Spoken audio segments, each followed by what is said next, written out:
Ballistics. Let's talk about sugar. Is it good for you? Is it bad for you? Should you cut out all your sugar? There's a lot of diets out there suggesting that you should, whether it's versions of the paleo diet, the ketogenic diet, the Atkins diet, any version of some type of low carb dieting. So I don't think that that's the way to go, and my question for you is your low carbohydrate diet actually hurting your metabolism and damaging your health in the long run? So I was on a low carb diet for a long time. I've also seen this with several clients, but in the long term there can be some serious repercussions, especially from a metabolic standpoint. I ended up getting to the point where I'd always have cold hands and feet. My body temperature and pulse was always low. I was always feeling like I'd have these energy highs and lows, and I knew like in the long term things were just not quite going the way that I wanted it to. So in this talk I really want to emphasize and cover some of the necessities and the benefits of sugar. So let's just look at carbohydrates in general. If you're looking at carbohydrates coming from fruits, vegetables, grains, starches, they're all going to break down in your digestive tract into three simple sugars: glucose, fructose, and galactose. I'm going to talk a lot about glucose and fructose, and when they're together as a disaccharide, or two sugars together in the diet or in some type of food matter, that disaccharide is called sucrose. A lot of people are familiar with this, so I'll talk about that. But right away, from a metabolic standpoint, glucose is our primary source of energy. And a lot of people are familiar with this. And if glucose and carbohydrates are not on board, the body's going to go into a survival state, and that survival state is going to utilize other tissues in the body. And this is a very stressful catabolic state that is breaking down proteins and fats and using them for glucose and energy byproducts. So some people think that the validity of a low carb diet is that the body can utilize these other forms of energy to produce glucose and energy. Or you can look at it in the fact that the body's doing that because glucose is so important. So maybe we need to stop thinking about that the body can do that and start thinking that the body has to do that and the body has to have glucose. So right away, from a metabolic standpoint, glucose is our primary source of energy, especially for the brain. Another one, sucrose, especially from fruit, from other sugars as well. I mean, sucrose is also found in your raw sugars like coconut sugar, maybe like some molasses, some brown sugars, some raw honey, etc., etc. But anyways, sucrose, especially fructose, is important for replenishing liver glycogen levels. And a healthy liver, and that liver having enough glycogen, or the stored form of glucose, is going to be necessary to convert the thyroid hormones T4 into the active thyroid hormone T3. And 80% of the conversion of thyroid hormones happens in the liver. So if the liver doesn't have enough sugar, then it's going to have trouble converting T4 to T3, which is necessary for the entire metabolic cascade and the thyroid cascade. From there, fructose is going to increase carbon dioxide levels. Carbon dioxide levels are necessary for liberating the oxygen molecules from hemoglobin.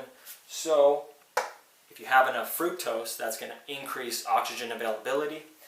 Oxygen plus active thyroid hormone is going to activate the cell and activate the mitochondria to produce optimal amounts of ATP. Really, really important. Finally, sugar is going to suppress the pituitary secretion of ACTH, or adrenocorticotropic hormone.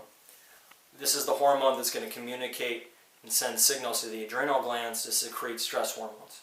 So sugar will actually suppress this hormone.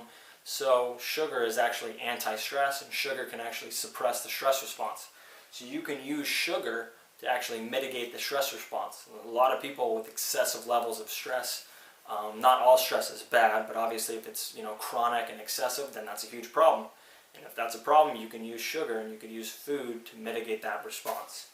So right away, hugely important for energy, the entire thyroid cascade and the metabolism optimal energy and for suppressing stress. Now you may be asking yourself, well, what about blood sugar? Won't it, mess up blood sugar levels if you eat too much sugar? Let's talk about blood sugar. Right away, if you have sucrose, which is glucose and fructose together, they actually complement each other. And they complement each other because glucose increases insulin and fructose actually inhibits insulin. So together they actually do very, very well in supporting blood sugar levels. Another thing to think about from a macronutrient standpoint is the difference between the sugars coming from fruits and vegetables and having primarily glucose and fructose in combination and your other natural sugars that I talked about versus starch. Starch is coming from your breads, your flours, your pastas, your potatoes, rices, etc., etc. And starches are essentially long polymers or long strands of glucose strand together. So that will rapidly increase the blood sugar levels, blood glucose levels, and thus secrete more and more insulin, and that can easily change blood sugar levels. So fruit is far more beneficial than some type of starch in the system. Another thing to think about is that amino acids, or like a lean protein, say like a lean chicken breast, is going to increase insulin levels quite a bit. So take a typical meal, which is just looking at a basic starch like rice combined with a lean chicken breast. Those two in combination are going to rapidly increase blood sugar levels and rapidly increase insulin levels and can easily cause hypoglycemia. Not something we want. And then fat, the last macronutrient, is going to help slow down digestion and help control blood sugar. Those are the nutrients that we want to think about. That's just from a nutritional perspective. But a lot of people are ignoring the fact that hormones are highly impactful when it comes to blood sugar. So glucagon, your stress hormones, cortisol and adrenaline, growth hormone and thyroid hormones are all going to increase blood sugar levels. So you got to look at those just as much as you're looking at nutrition. So is your diet and lifestyle conducive to balancing your blood sugar? And if the stress hormones are excessive and elevated in a chronic level, stress can actually help modulate that stress response. So we got to think about that, and that's a huge thing. So I think, fruit is the optimal carbohydrate source right away. I mentioned cholesterol. Why do I mention cholesterol? Because people are always debating and thinking that excessive levels of fructose are going to get converted to triglycerides and converted to cholesterol, and then there's going to be excessive levels. Now, yeah, the metabolism of fructose, yes, fructose gets shuttled to the liver, metabolized.